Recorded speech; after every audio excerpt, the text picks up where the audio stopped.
자, 2학년 이제 문학 시작할게요. 그래서 서경별곡, 그 다음에 이제 정석가 선생님이 요거 2개 할게요. 그래서 최대한 다른 소리 말고 빠르게 좀 진행을 해서 여러분들 시간을 좀 아낄 수 있도록 선생님이 최대한 노력을 한번 해볼게요. 그래서 전제 조건은 여러분들이 이 텍스트를, 그러니까 이 원문을 먼저 좀 읽어보세요. 무슨 말인지는 알아야 선생님이랑 같이 읽으려면 또 시간이 걸리니까 최소한 이 영상을 보기 전에 서경별곡이나 정석가를 한번 쭉 읽어보고 듣기를 바래요. 자, 그러면 읽었다고 생각하고 바로 시작을 할게요. 선생님, 이거 표시는 왜 해놨냐면 이 고려 가요같이 이렇게 어느 정도 형태가 구조화되어 있는 것들은 이렇게 좀 표시를 해놓으면 훨씬 보기가 쉬워서 그래요. 그래서 이렇게 표시를 해놓은 거고, 뭐 특별한 그런 건 없어요. 그래서 여러분들도 어쨌든 시의 구조를 파악할 때는 이런 식으로 좀 하면 훨씬 편하다는 거. 자, 바로 시작할게요. 자, 일단 들어가기 전에부터 한번 봅시다. 여기 앞에는 원문이랑 현대어로 적어놨으니까 한번 체크해 보시고, 여기 보면 이제 여러분들 1학년 때 가시리 했던 거 기억이 나죠? 가시리를 하면서 고려 가요의 특징에 대해서 어느 정도 좀 배운 적이 있을 거예요. 뭐 배우지 않았더라도 지금 이제 새로 좀 가볍게 보고 갈 거니까 그런 부분도 꼭 체크를 하기 바랍니다. 자, 먼저 보면 이 작품은 고려시대 민중들에 의해서 널리 불리다가 궁중으로 편입된 고려가요다. 자, 어쨌든 이게 중요한 게 뭐냐면 민중들이 먼저 불렀다는 게 굉장히 중요해요. 그 다음에 궁중으로 어떻게 된 거다? 편입이 된 거다. 이렇게 된 거죠.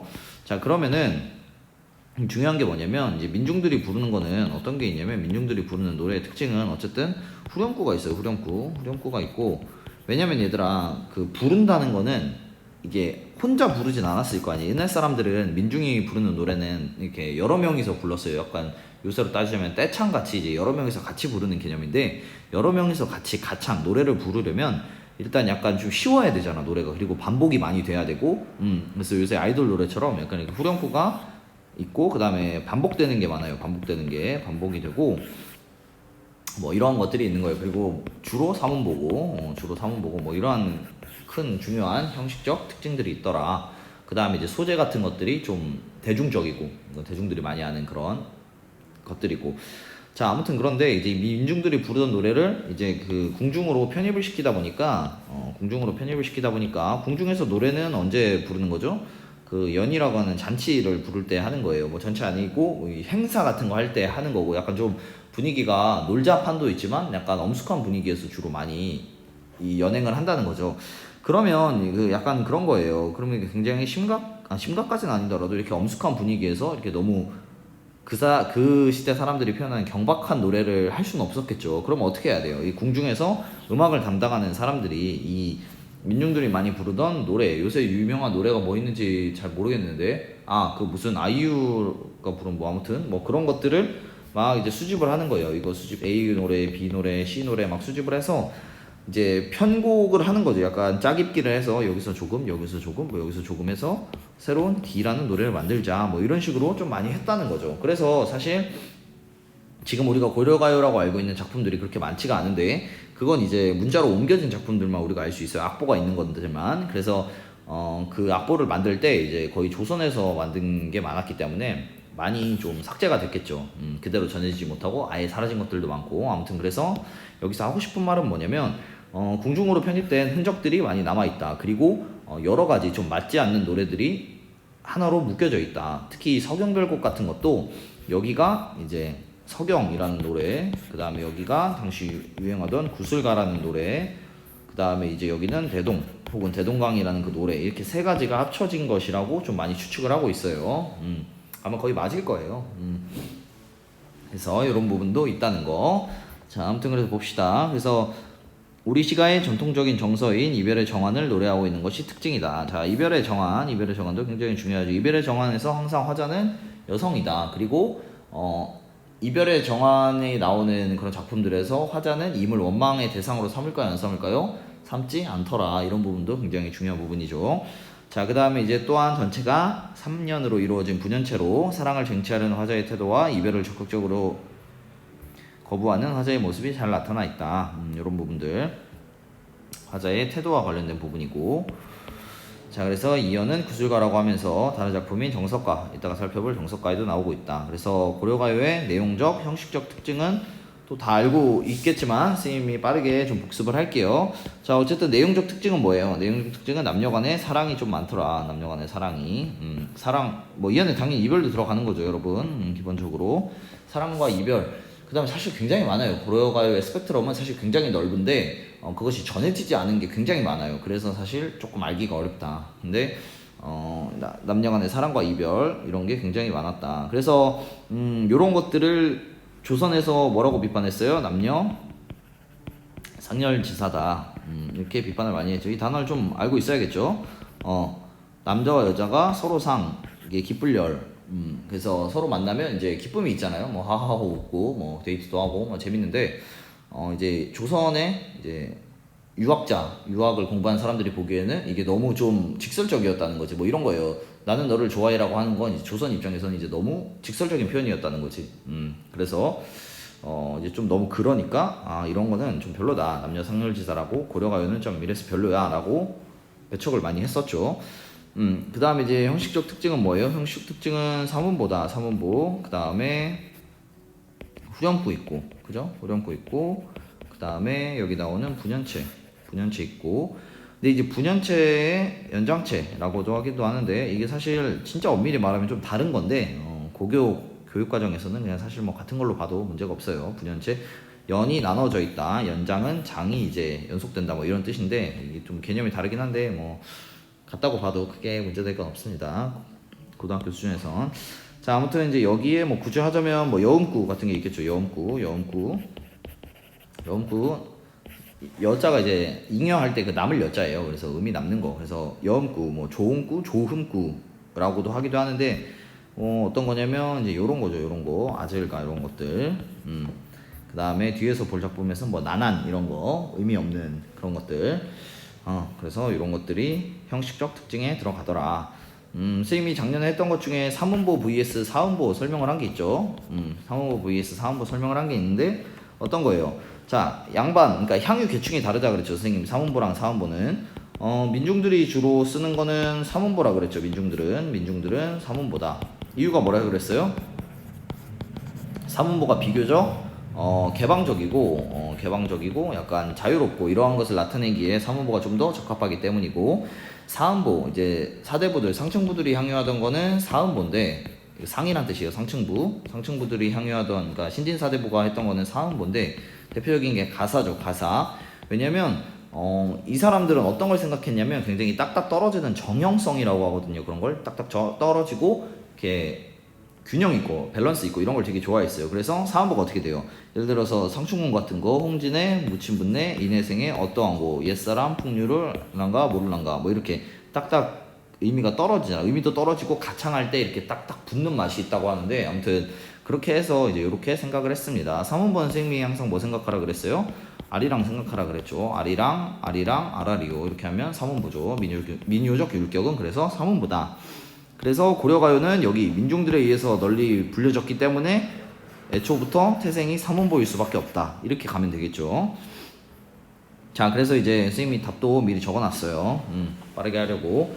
자, 그래서 이 시 공간적 배경은 어디냐라고 했을 때 이제 1년을 보면 되겠죠. 자, 1년을 한번 봅시다. 여러분 이제 한번 읽었다고 생각하고, 자, 서경이 아질가, 자, 서경이 서울이 마르는. 자, 이제 서울 있잖아요, 여러분들. 지금 우리나라 수도도 서울인데 이 서울의 뜻은 뭐예요? 서울의 뜻은 수도란 뜻이다. 수도.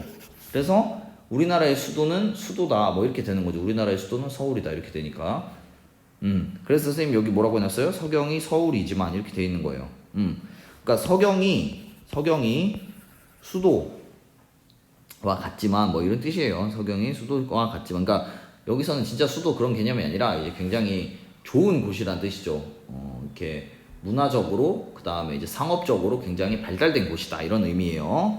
되게 좋은 곳이다 이런 뜻이죠. 서경이 서울이지만, 자, 그 다음에 닦곤데 닦은 곳. 그러니까 닦은 곳이라는 게 뭘 닦는 그런 게 아니고 터전을 닦는 거죠. 터전을 닦는 거. 내가 자리를 잡은 곳 이런 뜻이에요.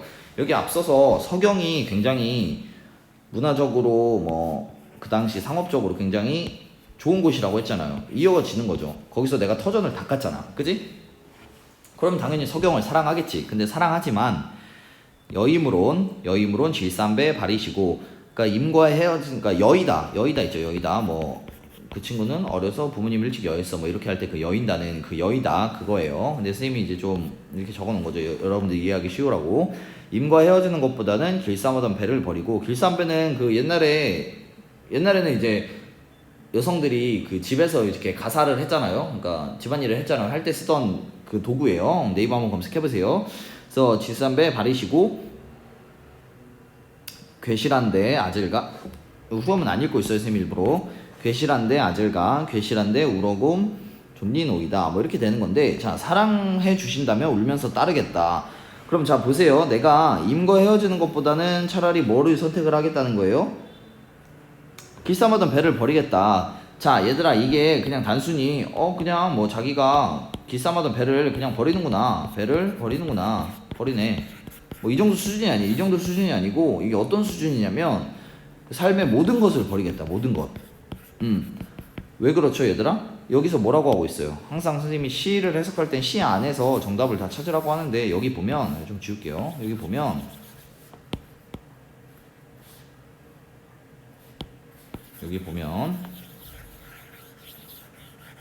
내가 닦은 데가 어디야? 즉 내가 삶의 터전을 잡은 데가 어디예요? 서경이죠. 삶의 터전이야.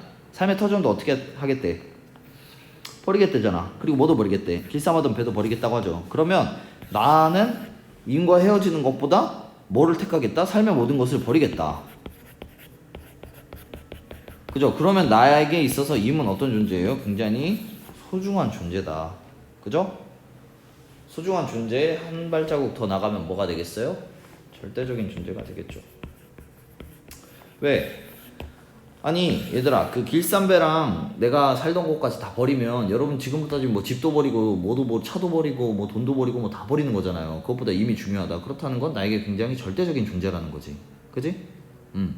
자, 지금 선생님이 뭐 절대적이라는 표현을 왜 쓰냐면, 이 선생님이 남녀상열지사 얘기를 했죠. 남녀상열지사. 이제 여러분들 2학년이니까 이제 이 정도는 할 수 있을 거라고 생각하고, 자, 나중에 배우는 우리가 3위인곡 있어요. 여러분들 3위인곡. 3위인곡에서 우리 1학년 때 송미인곡 배웠죠, 여러분. 송미인곡 배울 때 충신연주지사 생각나요? 충신연주지사. 충신연군지사 뭐 그렇게 하기도 하는데, 요게 사실 이렇게 바뀐 거예요. 왜냐면 여기서 말할 때 남녀 간의 관계가 굉장히 수직적이죠. 남자가 위에 있고 여자가 아래에 있는, 굉장히 이별의 정환을 노래하는 이런 남녀상열지사라고 배척을 받았던 노래들의 관계에서 굉장히 이렇게 어떻게 보면 갑을 관계가 있는 건데, 남자와 여자가. 근데 이 유학자들이 이걸 고려가요의 이러한 남녀 간의 관계를 보면서 이렇게 비판을 했는데, 거기서 착안을 해서 충신연주지사를 만들어낸 거예요, 이 개념을. 그래서 나중에 선생님이 3인곡 하면서 한 번 더 설명을 할 건데, 이거는 굉장히 중요하다. 이 도식이 이렇게 올맞아 가는 게. 그래서 이거는 알 필요가 있다. 그래서 아무튼 그러니까 내가 이제 이 모든 걸 버리겠다라고 하는 것은 그만큼 나에게 이미 절대적인 존재다라는 거겠죠. 그래서 울면서 따르겠다. 이렇게 되는 거죠. 자, 그래서 이제 1년 꼼꼼히 이렇게 보면 공간적 배경은 당연히 이제 서경이 되는 거고, 그다음에 서경은 어떤 공간이냐? 이제 선생님이 여기 적어놓은 문화와 풍류의 중심지다. 그러니까 약간 그런 거죠. 굉장히 뭔가 신도시 느낌으로 굉장히 이렇게 부흥하고 이렇게 잘 나가는, 어떻게 보면 그런 도시였다는 거죠.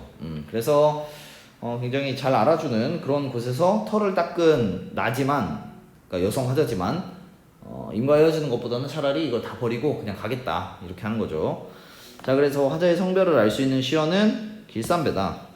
길쌈배. 그 다음에 이제 이거 좀 중요하겠죠. 자, 이미 화자에게 아주 중요한 사람이라는 것을 알 수 있는 시어 두 가지는 이거 두 개예요. 이거 두 개인데 선생님이 1학년 때부터 누차 얘기한 거지만, 문학은 얘들아 암기의 영역이 아니에요. 암기의 그런 게 아닙니다. 그래서 여기 서경 길쌈배가 어떻게 도출이 되는가, 선생님이 앞에서 여기서 설명을 했죠. 여기서 설명을 했죠. 단순히 그냥 길쌈배 버리고 그냥 자기 살던 거 떠나네 의 수준이 아니고, 왜 여기서 보는 것처럼 왜 이미 화자에게 아주 중요한 사람, 절대적인 존재라는 것을 나타내는가, 이 두 가지 시어가 반드시 여러분이 자기의 말로 설명할 수 있어야 됩니다. 그래서 단순히 답을 외우는 건 하등 중요하지가 않다. 그래서 문학은 항상 설명을 할 줄 알아야 돼요. 왜 이러한 도식이 나오는지. 자, 그래서 이제 1년의 주제는 뭐예요? 이별을 거부하는 마음과 연모의 정이다. 연모는 뭐예요? 이제 사랑하는 거죠. 사랑하는 거.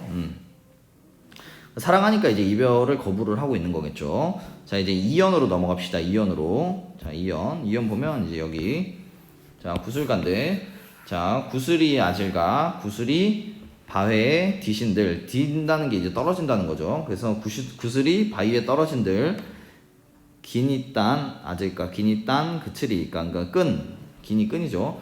끈이 끊어지겠느냐 이런 거죠. 서리법이죠 당연히. 이런 건 이제 다 할 줄 알죠. 즈문이 뭐예요? 옛날 말로 천년이죠. 천년을 외롭게 지낸들 신이 딴 아질까 신이 딴 그치리까 그러니까 믿음이야 끊어지겠느냐 이제 이렇게 되는 건데 여기 구슬과는 구조적으로 어떻게 나눌 수 있냐면 이렇게 두 개로 나눌 수 있죠. 여기 앞에 부분 그 다음에 여기 뒤에 부분 이렇게 나눌 수 있어요. 자, 그럼 한번 봅시다. 뭘 보냐면 그냥 여기 밑에다 적을게요. 자, 여기서 구슬이랑 그 다음에 끈이 나오고 그 다음 뭐 나와요?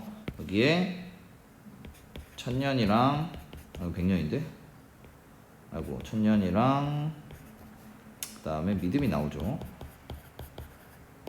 그죠?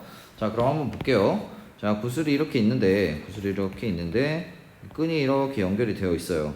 물론 바위도 나오죠 당연히. 이렇게 바위가 이렇게 있으면 이제 뚱 떨어지면 쨍그랑 쨍그랑은 유리 아닌가?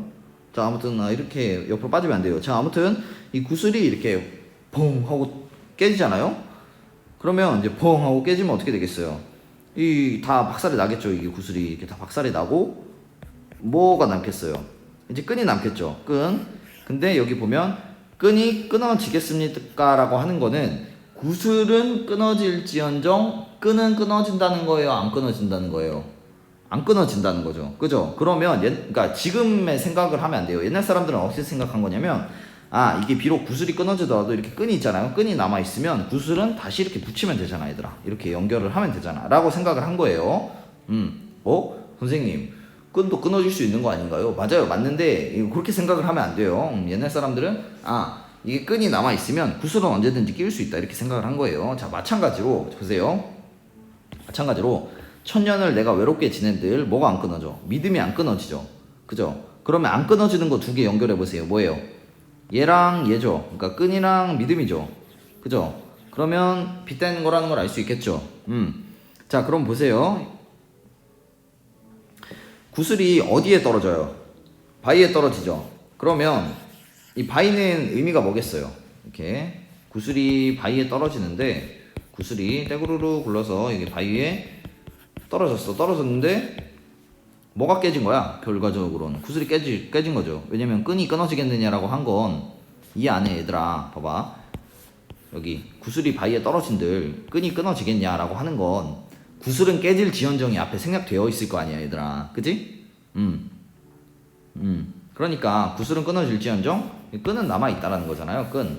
그러면 내가 천년을 혼자 외롭게 지내도 믿음이야 끊어지겠냐. 똑같은 이제 유추의 방법을 쓴 건데 여기 이 바위는 시련을 상징을 하겠죠 얘들아. 시련, 어려움. 그럼 구슬은 뭐겠어요 얘들아? 님과의 사랑을 의미하는 거죠 라고 딱 보면 되죠. 근데 이제 여러분 이렇게 질문할 수 있어요. 그러면 아니 끈이 안 끊어진다며요. 그럼 끈이 사랑이고 구슬은 뭐 변할 수 있는 마음 뭐 이런 거 아닌가요? 아니죠. 왜냐면 어쨌든 이렇게 되어 있는 거잖아.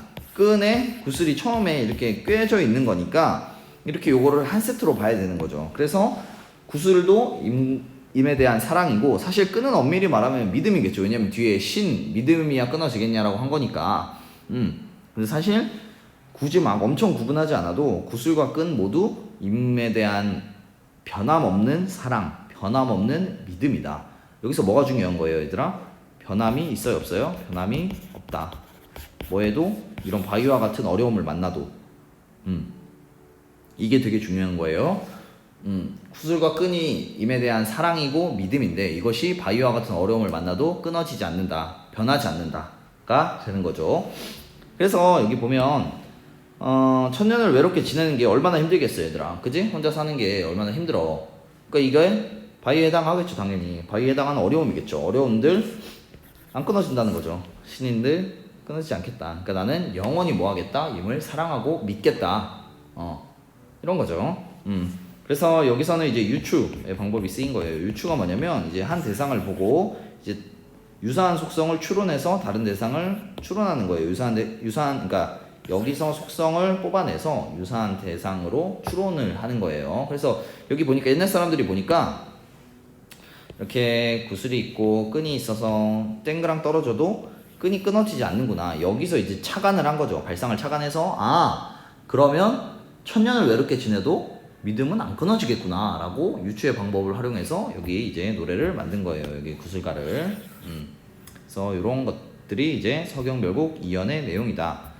그래서 이제 여기에 구슬과 바위는 각각 이러한 것을 의미한다는 걸 적었고, 자, 그 다음에 이제 정석가 한번 봅시다. 정석가. 자, 정석가 보면 이제 여기 선생님 연을 다 나눴는데, 자, 여긴 똑같죠? 그죠? 6년은 똑같아요. 그러니까 6년은 뭐 사실 볼 필요가 없고, 자, 1년부터 5년까지만 보면 되는데, 자, 봅시다. 어떻게 구조화를 할 수 있냐면 여기서 한번 자르고 그 다음에 여기서 한번 자를 수 있겠죠. 그럼 여기가 뭐가 되겠어요? 세 부분을 잘랐으니까 서사가 되고 2연부터 5연까지가 본사, 결사 이렇게 되는 거죠. 자, 그러면 이제 한번 봅시다. 정석가. 자, 이제 서사 부분에서는 뭐가 있냐면, 자, 딩하 도라부터 나오는데, 자, 딩하 도라는 얘들아 이제 혹시 질문할까봐 얘기하는데, 이거는 엄밀히 말하면 뜻이 뭔지 아직까지도 막 명확하게 밝혀진 게 없어요. 그래서 가장 유력한 이런 뜻이에요 라고를 설명을 해줄 테니까, 이제 요게 뜻이 뭔가요? 뭐 이렇게 막 너무 이런 거에 집착하지 마세요, 여러분. 딩은 이제 징 있죠, 징. 그러니까 이게 연애 때 부르던 거잖아. 그러니까 악기들이 많았을 거 아니에요, 얘들아. 사물놀이 한번 생각해보세요. 징 있잖아요. 튀면 징 하는 거, 그 징이에요. 징 하는 그 징. 그 다음에 돌은 이제 여기 형태소 분석을 하면 돌 히읗 플러스 안데, 돌 석장. 근데 이제 그 우리가 생각하는 그 스톤, 그 돌이 아니고, 많이 생각하는 건 뭐냐면, 이제 이게 악기니까 이것도 무슨 악기를 지칭하는 말일 것이다 라고 많이 추측을 하고 있어요. 그러니까 징과 돌이라는 악기가 당금이 이제 보통 왕을 상징하기도 하고, 아니면 그냥 여기가 무슨 말이냐면, 그러니까 지금 이 연회장 이 장소, 여기 이 장소에 계시다, 있다, 뭐 이런 말이죠. 그러니까 보통 요렇게 보는 게 하나가 있고, 이 두 개를 합쳐서 그냥 임금도 계시고, 그 다음에 요 징과 돌이라는 악기와 같은 것들도 있다, 여기에 있다, 뭐 이렇게 보는 견해가 많이 있죠. 그래서 요거는 그냥 그렇게 보면 되고, 중요한 건 요거예요. 저 두 줄은 그냥 몰라도 되고, 요거 중요합니다. 요거. 자, 선왕성대에 놀고 싶다, 뭐 이런 건데, 선왕성대를 누리고 싶다, 놀고 싶다, 뭐 이런 뜻인데, 선왕성대가 뭐예요? 태평성대, 즉 되게 좋은 세상이잖아. 자, 아까 선생님이 여기 가봅시다. 여기 가면 뭐라 그랬어요? 고려가요는 민중들에 의해서 불리다가 궁중으로 편입됐다 그랬죠. 그러면 어떤 내용들이 들어가냐면 송축의 내용이 들어가요. 송축. 누구에 대한 송축? 임금에 대한 송축이 들어가요. 송축이 뭔가 이렇게 높이는 거, 찬양하는 거. 왜? 어쨌든 옛날 사람들은 무슨 생각을 한 거예요? 내가 이렇게 여기서 연회, 그러니까 이렇게 노래하고 뭐 춤추고 이렇게 음악 할 수 있는 것도 다 임금님 은혜, 밥 먹고 사는 것도 임금님 은혜, 멋있게 하는 것도 다 임금님 은혜, 이렇게 생각을 했단 말이야, 얘들아. 그러니까 약간 노래를 시작할 때 임금님에 대한 칭찬 이런 걸 하는 게 약간 기본이었어요. 기본 레파토리. 그렇기 때문에 여기 나오는 요 서사의 요 1년의 요거, 특히 요 표현을 볼 때, 이것이 나중에 궁중으로 편입될 때 삽입이 됐겠구나 라고 추측을 할 수 있는 거죠. 됐니, 얘들아? 왜냐면 얘들아, 이따 뒤에서 볼 거지만 여기는 뭐 남녀간의 사랑과 관련된 얘기예요. 여기까지 다. 근데 갑자기 여기서 무슨 임금님이 베풀어 주신 이걸로 인해서 선왕성대에 살고 싶다, 이 얘기가 왜 나와? 남녀간의 사랑을 얘기하는데 이거 완전 안 맞죠? 그래서 스님 아까 뭐라 그랬어요? 고려가요는 이렇게 한 명이 쓴 게 아니라 여러 개에서 짜깁기를 했기 때문에 이렇게 안 맞는 부분들이 있을 수밖에 없다. 그래서 이러한 부분을 잘 파악할 필요가 있다라고 한 거죠. 아무튼 서사는 이러한 내용, 궁중으로 편입된 증거라는 게 굉장히 중요합니다. 자, 그럼 이제 본사의 내용을 하나씩 보도록 합시다. 자, 2연부터 한번 볼게요. 자, 삭삭기. 자, 삭삭기는 뭐 사각사각 소리 나는 뭐 이런 뜻이에요. 사각사각 소리 나는 가는 모래의 별에, 그러니까 가는 모래밭에, 가는이 뭔가요? 그러니까 되게 입자가 곱다고, 잘 갈려진 뭐 이런 뜻이겠죠. 사각사각 소리 나는 가는 모래의 볕에 나난, 이제 영구죠, 영구. 구운 밤 닷대를 심습니다. 밤을 심었어요. 밤을 심었는데 구운 밤을 심었어요. 자, 밤을 구우면 어떻게 돼요? 맛있죠? 맛있어요. 맛있더라고. 자, 아무튼 그러니까 밤을 구우면 이제 생명력이 없죠. 생명력이 얘들아. 밤을 구우면 이제 생명력이 없어요. 생명력. 갑자기 생명력 얘기를 왜 하나요? 자, 보세요. 이 구조를 한번 보고 선생님 다시 설명해 줄게요. 자, 근데 이제 심었어요. 닷대를 심었는데 그 밤이 움이 돋아서 싹이 나야지 유덕하신 님을 여의겠다. 이게 뭔 소리예요? 내가 여기 모래밭이 있는 거죠. 모래에다가 밤을 심었어요. 밤 어떻게 그리지? 자, 밤을 심었는데, 그냥 밤도 아니고 한번 구웠어. 불에 구우면 여기서 싹이 날 수가 있어요, 없어요? 애초에 불가능하죠. 아무튼 근데 심었어. 근데 또 모래밭에 심었네. 좋은 땅이 아니고. 근데 이게 이렇게 싹이 나면 뭐 하겠대요? 유덕하신 덕이 있는 님과 헤어지겠다. 자, 선생님 질문을 할게요. 자, 이게 일어날 수 있어요, 없어요? 여기 밤에서 싹 날 수 있다, 없다? 없죠? 싹 못 나죠? 그러면 여기서 이게 되면 임과 헤어지겠다고 했으니까 내가 임과 헤어질 일은 있어요, 없어요? 없다. 그럼 뭔 말이야? 임과 헤어지고 싶다는 거예요? 헤어지기 싫다는 거예요? 헤어지기 싫다라는 거죠. 그래서 여러분들 뭐 그거 있잖아요. 아까 생각을 했는데 예시를 여러분들도 선생님한테 가끔 막 되게 뭐 이렇게 하면 어떻게 하실 거예요? 저렇게 하면 어떻게 하실 거예요? 뭐 이렇게 하면 어떻게 하실 거예요? 뭐 이렇게 얘기하잖아요. 그런 것들이 다 약간 이루어지기 어려운 소망들을 많이 얘기하잖아요. 그런 거와 같은 거겠죠. 그러니까 어쨌든 중요한 건 뭐냐면 이제 반복되는 구조 속에 다 말도 안 되는 얘기를 계속 함으로써 그런 일이 일어나면 임과 헤어지겠다라고 하는 패턴이 반복되고 있다. 자, 한번 볼게요. 지금 2년만 봤으니까 3년 보면 자, 옥으로 연꽃을 새깁니다. 자, 옥으로 연꽃을 새긴대요. 자, 바위 돌석자 바위 위에 접주가 뭐냐면 접붙인다는 뜻이에요. 자, 옥으로 연꽃을 새겼어요. 자, 옥이 뭔지 알죠, 다들? 자, 옥으로 연꽃을 새기면 이 생명력이 있어요, 없어요, 연꽃에? 당연히 없죠. 쉽게 말해서 돌로 꽃을 만들어 보세요. 생명력 있어요, 없어요? 없죠. 근데 그걸 또 바위 위에 접붙였어요. 접붙이는 게 뭐냐면 그 위에 이렇게 딱 붙여서 살아나게 한다는 뜻이에요. 돼요, 안 돼요? 안 되죠. 근데 그 꽃이 삼동이 뭐냐면 새묶음이 피어야지 유덕하신 님과 헤어지겠다라는 뜻이에요. 자, 이게 다 말이 돼요, 안 돼요? 안 되죠. 왜? 옥으로 연꽃을 새긴 그 연꽃도 생명력이 없는데 그걸 또 바위 위에다가 접주를 했어. 근데 또 거기서 삼동이 피어야 된대. 자, 지금 어떤 패턴이 반복되고 있는지 이제 좀 눈에 보이죠? 자, 다음 무쇠로 털릭은 뭐 갑옷이에요. 갑옷. 그 철 쇠로 만든 갑옷인데 무쇠로 이 갑옷을 말아서 철사로 그 위에 주름을 박았어요. 또 근데 그 옷이 다 헐어야지만 그 옷이 옷 플러스 2로 분석을 하면 되겠죠, 얘들아. 옷이 다 헐어야지 유덕하신 님을 여의겠다. 자, 무쇠로 갑옷을 만들었는데 여기 또 철사로 여기 위에다가 주름을 또 박았어. 덧댄 거지. 근데 이게 다 헐으려면 웬만해서는 가능해요, 불가능해요? 불가능하겠죠. 자, 똑같은 말을 하고 있는 거죠. 자, 무쇠로 한 소를 지어다가, 그러니까 한 마리의 소를 만들어서 철수산이 뭐냐면 철로 된 산. 그 산에는 보통 뭘로 되어 있어요? 풀로 되어 있죠. 풀, 나무 이런 걸로 되어 있잖아. 근데 무쇠로 카우를 만들었는데 철수산에 놨어요. 근데 그 소가 그 철수산에 있는 철로 된 풀을 다 먹어야지만 유덕하신 님을 여의겠다. 가능해요, 불가능해요? 불가능하죠. 자, 그러면 이제 정리를 한번 해볼게요. 똑같은 말을 계속 반복하고 있으니까.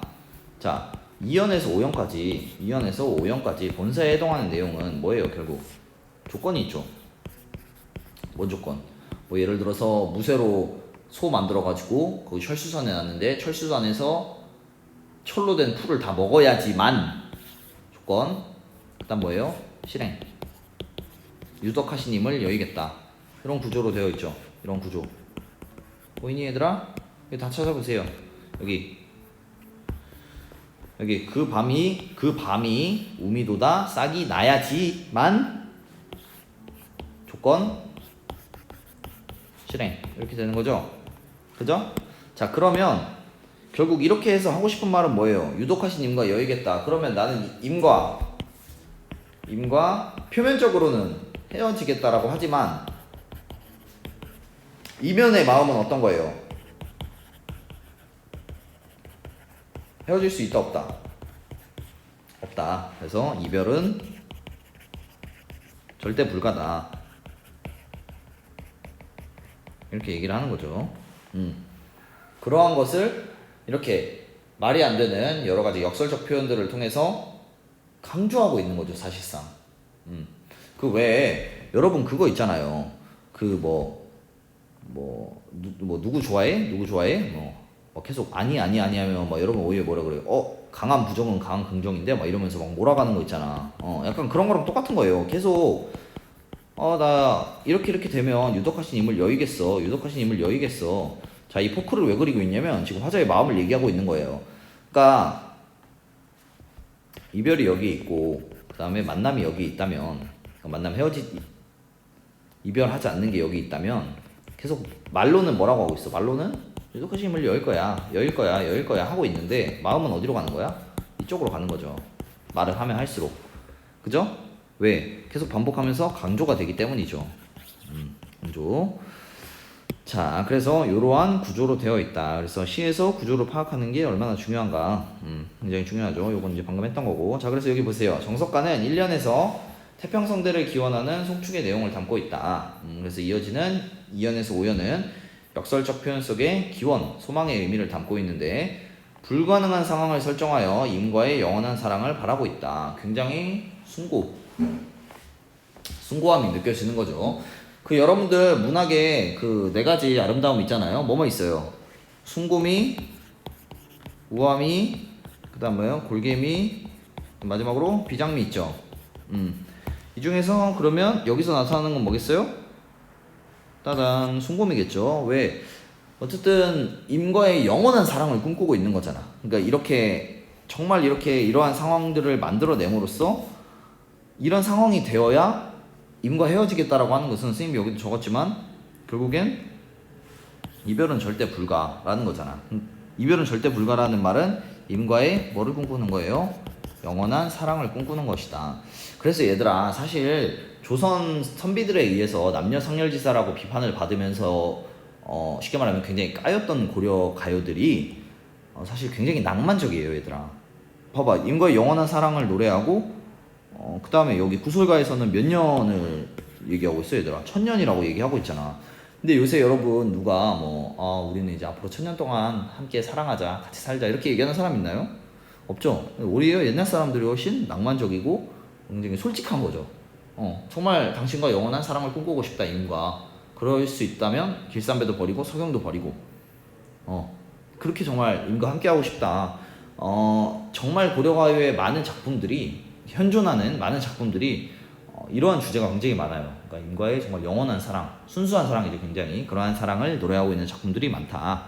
자, 그래서 굉장히 숭고미도 느껴진다. 자, 이연의 주제는 임에 대한 변함없는 사랑과 영원한 믿음이다. 이런 거. 자, 그래서 정석가도 굉장히 중요한 작품이니까 꼭 다시 한번 정리를 하기 바랍니다. 그래서 구조를 먼저 파악을 하시고 그 다음에 이러한 본사에서 이러한 말들이 왜 나오는가. 그러니까 정확히 말하면 서사를 먼저 하고 그 다음에 본사하고 결사는 뭐 구술가를 할 줄 알면 다 파악이 되니까요. 이렇게 하면 되겠다. 자, 그 다음에 이제 마지막 3년 봅시다. 3년은 이제 일부러 여기다 실어놨어요. 왜냐면 앞에 왔다 갔다 하기 보기가 불편하기 때문에. 자, 봅시다. 3년 끝이 보이죠. 자, 대동강 아저기가 대동강 넓은지 몰라서. 자, 일단 3년 엄청 중요합니다. 보통 서경별곡 하면 보통 3년이에요. 보통. 자, 대동강 넓은지 몰라서 배 내어 아들과 배 내어 놓았느냐 사공아. 강이니까 당연히 배가 있겠죠. 사공도 있고. 내 가시가 뭐냐면 여러분들 버즈 가시 아나요? 가시가 돼요 뭐 그런 거 있거든. 이거 너무 나이 들어보네. 자, 아무튼 자, 그 가시가 아니고 각시요. 각시. 와이프. 자, 내 각시 럼난디. 럼난디는 아마 여러분들이 보는 그 참고서 같은 거에는 여기 선생님이 적은 것처럼 바람난 줄이라고 나오는 데도 있고 뭐 음란한 줄 뭐 이렇게 나오는 데도 있고 뭐 막 여러 가지 표현들이 있을 텐데 선생님은 여러분이 이해하기 쉽게 이렇게 적었어요 그냥. 내 각시 바람난지 몰라서 널 배 가는 배에 연준 그러니까 이게 중세국어 때 니은다가 얘들아 물어보는 거예요. 의문형어인데 의문이에요. 의문 니은다 가는 배에 임을 얹었느냐 그러니까 태웠느냐 이런 뜻이죠. 사공아. 대동강아지가 대동강 건너편 꽃이에요. 꽃 플라워 배 타들면 아질까 배 타들면 거꾸리이다. 선생님이 다 의역을 해서 적어놓은 건데 배를 타고 들어가면 그러니까 대동강을 넘어서 들어가면 다른 곳으로 이미 그 꽃을 꺾을 것 같다 뭐 이렇게 되어 있는 건데 자 이제 선생님이 의미를 좀 하나씩 이렇게 분석을 해줄게요. 자 봅시다. 자 옛날 사람들은 뭔 생각을 했냐면 자 대동강이 이제 서경에 그냥 대동강만 보세요. 자 대동강 하면 옛날 사람들 딱 생각에 여기는 뭐냐면 이별의 장소 이제. 왜냐면 이제 잘 놀다가 이제 대동강을 끝으로 이제 이별을 하는 거예요. 이제 여기 강이 있고 이제 여기 이제 뭐 마지막 사람들이 있는 거죠. 이제 여기서 사공의 배를 타고 가면 이제 빠이빠이 안녕 이렇게 되는 거예요. 왜냐면 옛날에는 카톡도 없고 아무것도 없는 시대죠. 자 그러면 강에서 배를 태워주는 사공이 있잖아. 그죠? 이제 사실 불안한 거죠. 왜? 나는 임을 이렇게 사랑하는데 이제 여기를 강을 싹 건너가면 이제 임은 다른 여자를 만날 것 같은 거지. 그죠? 불안하고 이제 힘들고 슬프고 뭐 그런 감정들이 있는 거죠. 그래서 이 대동강 하면 이별의 장소였다 옛날에는. 그래서 이게 굉장히 중요합니다. 우리 나중에 배우는 송인에도 이 대동강 또 나와 얘들아. 그래서 요 옛날 사람들에게 이 물의 이미지는 100% 다 그런 건 아니지만 많은 대부분의 옛날 작품들에서 물은 단절, 뭐 이별 이런 의미가 굉장히 강해요. 이런 의미가 굉장히 강하다. 그래서 이런 걸 좀 알고 있으면 되고 자 그래서 이제 여기서 주목할 건 뭐냐면 자 대동강 넓은지 몰라서 배 내어 누웠느냐 사공아. 자 내 각시 바람날 줄 몰라서 가는 배에 임을 태웠느냐. 자 지금 누구를 계속 비판하고 있어요. 그러니까 화자가 사공을 엄청나게 미워하고 원망하고 있죠. 왜? 야 네가 임을 태웠잖아. 근데 사실 얘들아 생각해보세요. 사공이 뭐 카톡 보내나요? 임 빨리 오세요 빨리 타고 가시죠 뭐 이렇게 하나요? 아니죠. 그럼 누가 탄 거예요? 임이 탄 거죠 사실. 그죠? 사공은 그냥 돈 받고 태워준 죄밖에 없어요. 자 그러면 사실 따지고 보면 화자가 미운 건 누구야? 누가 미워? 이 사람 밉잖아. 그죠? 그런데 선생님 아까 뭐라 그랬어요? 임은 나에게 어떤 존재였다? 절대적인 존재다. 그러면 이게 비판을 하면 돼요? 안 돼요? 안 되죠. 그럼 이제 어떻게 해야 돼? 근데 나는 뭐가 생겼어? 이별을 했으니까 이별에 정한이 생길 거 아니야. 한이 생기잖아. 이 풀리지 않는 한이 생겨요. 한. 그럼 이걸 어떻게 해야 돼? 어떻게든 해소를 해야 되잖아 얘들아. 이거를 해소를 해야 돼. 근데 임을 원망할 수 있어 없어? 없죠. 그러면은 어떻게 해야 돼? 다른 사람을 원망해야겠다. 그게 누구예요? 사공이다. 자, 왜 여러분들 그런 거 있잖아요. 자기 합리화라고 많이 얘기를 하죠. 분명 원인은 난데 이제 뭔가 나를 이렇게 하면 너무 힘드니까 이제 다른 쪽으로 원인을 돌리는 걸 합리화라고 하잖아. 그래서 보통 그런 거 있잖아. 이제 연애 상담 같은 거 딱 하면 이제 친구 A랑 B, 이게 C, 그럼 이제 얘가 친구고 당사자인데 뭐 이거는 남친 여친이 되겠죠. 그럼 막 A가 C한테 와서 막 열심히 막 얘기를 합니다. 그럼 결국 C가 듣기에는 이 사람은 굉장히 객관적이에요. 왜냐면 내 일이 아니거든. 그래서 이제 다 듣고 야 네가 잘못했네 라고 하면 어떻게 돼요? 이제 바로 손절이죠. 그렇죠. 그렇기 때문에 그렇게 하면 안 되잖아. 근데 아무튼 지금 그런 관계라는 거죠. 지금 이 관계가 이해가 아니 얘들아? 그래서 나는 지금 심리적으로 평정에 좀 이르러야 돼. 심리적 평정에 이르러야 되는데 왜냐면 이별할 것 같고 혹은 이별을 해서 너무 힘드니까. 근데 누구를 원망할 수는 없는 거야. 전제 조건이 임으로 원망을 할 수가 없어요. 그러면 어떻게 해야 돼? 다른 사람으로 원망의 대상을 돌려야 내가 심리적 평정에 도달할 거 아니야. 심리적 평정이 뭔가요? 그러니까 합리화를 해야 될 거 아니야. 내가 좀 편해야 될 거 아니야. 마음이. 그러려면 이 원망의 대상을 누구로 한 것이다? 사공으로 한 것이다. 됐니 얘들아? 그래서 이게 자꾸 이렇게 사공을 까는 거예요. 자, 그래서 여기 이제 마지막에 뭐 건너편 꽃을 타고 들어가면 이미 그 꽃을 꺾을 것 같다. 뭐 꽃을 꺾는 얘기가 왜 나오냐라고 한다면 이제 이게 관습적인 표현이에요. 선생님 여기 이번에 적어놨는데 관습적 표현으로 옛날에 이제 꽃을 꺾는다는 걸 이제 다른 여자를 이제 꼬시는 거를 의미를 했어요. 그래서 꽃을 꺾었으니까 다른 여자랑 사귄다 이렇게 생각을 한 거예요. 이게 이제 옛날에 관습적인 표현이에요. 그래서 이제 걱정을 하고 있는 거죠. 꽃을 꺾을까봐 걱정을 한다는 것은 대동강을 건너가면 이미 내가 아닌 다른 여자와 만나겠구나라는 그 걱정을 한다는 거예요. 그래서 그렇게 하면서 서경별곡 3년이 마무리가 된다. 자, 그래서 대동강은 당시 이별의 장소고 꽃을 꺾는 이유는 선생님이 말한 것처럼 관습적 표현이다. 사실 이 표현 때문에 조선에서 남녀상열지사라고 엄청 까인 거예요. 아니 이렇게 직설적인 표현을 쓴다고? 약간 이런 느낌인 거죠. 이제 유학자들이 볼 때는, 조선의 선비들이 볼 때는, 사대부들이 볼 때는 아니 이렇게 직설적인 표현을 쓴다고? 너무 솔직한데? 이렇게 생각을 해서 이제 엄청 깐 거죠. 자, 그 다음에 이제 3년을 볼 때 화자의 원망의 대상과 그 이유는 사공이고, 왜냐면 임을 원망할 수 없는 이러한 선생님이 여기서 설명한 이러한 구조 속에 놓여있기 때문이다. 이별의 정한을 해소하기 위해선, 조금이나마 나의 심리적 평정을 얻기 위해서는 어떻게 해야겠어요? 임을 원망하는 게 아니라 사공을 원망함으로써 나의 이 울분, 원망 이런 걸 조금이나마 해소하려고 하는 노력이죠. 안타까운 노력. 자, 그래서 3년의 주제는 사공에 대한 원망과 임의 변심에 대한 염려다. 변심이라는 게 다른 여자 만나는 거잖아. 그러니까 이제 여기 이런 부분에서 이런 게 나타난다고 볼 수 있어요. 자, 그래서 좀 최대한 빨리 했는데 어쨌든 이렇게 서경별곡과 정석가를 마무리하고 다음 시간에는 이제 오프라인으로 해야겠죠. 어쨌든 송인은 이제 금방 떼니까 송인을 해보도록 하겠습니다. 모두 수고했어요.